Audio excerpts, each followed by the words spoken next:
아버지가 공사판에서 관리자에게 꾸지람을 듣습니다. 오늘 할당량을 다 못 채웠기 때문이죠. 관리자는 내일도 일을 해내지 못하면 해고를 하겠다고 협박합니다. 그러자 아버지는 어쩔 수 없이 10살짜리 아들을 다음날 일터로 데려옵니다. 아들은 무거운 벽돌을 자기 몸통만큼 쌓아 등에 지고 낑낑대며 올라갑니다. 너무 힘들지만 자기가 돕지 않으면 아빠가 일자리를 잃는다니 계속해서 나올 수밖에 없습니다. 학교에 못 나간 지도 벌써 한 달째.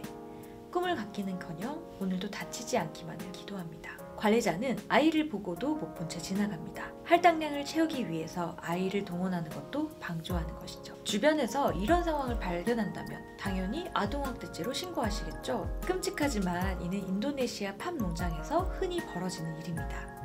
10살 아이들이 20kg이 넘는 팜 열매를 끙끙대며 옮깁니다. 밤에 자려고 누우면 통증이 밀려와 쉽게 잠들 수도 없는데도 말이죠. 팜유는 식물성 지방이지만 동물성 지방에 있는 포화지방산이 많아 엄청난 인기를 끌고 있습니다. 라면, 아이스크림, 화장품, 커피 믹스, 초콜릿, 샴푸, 팜유가 들어가지 않는 제품을 찾기가 힘들죠. 상품 성분에서 팜유가 들어간 제품을 본 적이 없는 것 같다고요? 그건 팜유의 명칭이 표기가 제각각이기 때문입니다. 식물성 유지, 팜오일, 팜올레인, 글리세린, 파리틸 알코올 등 자주 쓰이는 것만 해도 20가지가 넘습니다. 그래서 우리는 이 비윤리적인 재료가 들어간 상품을 불매운동하기도 쉽지 않습니다. 대부분 소비자가 모르게 들어가고 있으며 우리 무의식 중에 하루 한두 번은 팜유가 들어간 생필품을 쓰고 있죠. 저는 제가 매일 쓰고 있는 제품에 아동노동의 아이러니가 들어가 있다는 사실에 조금 부끄럽게 느껴졌습니다. 인도네시아 팜 농장의 아동노동 현장 실태는 엠네스티 보고서에 의해 밝혀졌는데요.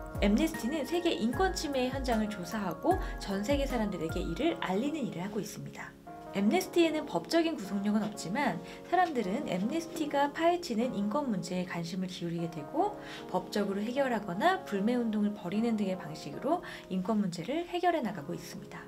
엠네스티에 따르면 아동노동이 근절돼야 하는 이유는 다음과 같습니다. 첫째, 임금 착취에 노출되어 있기 때문입니다. 이들의 임금은 하루당 2.5달러꼴로 우리나라 돈으로 3,000원도 되지 않습니다. 둘째, 학교 갈 시간에 노동을 하기 때문에 교육의 기회가 박탈됩니다.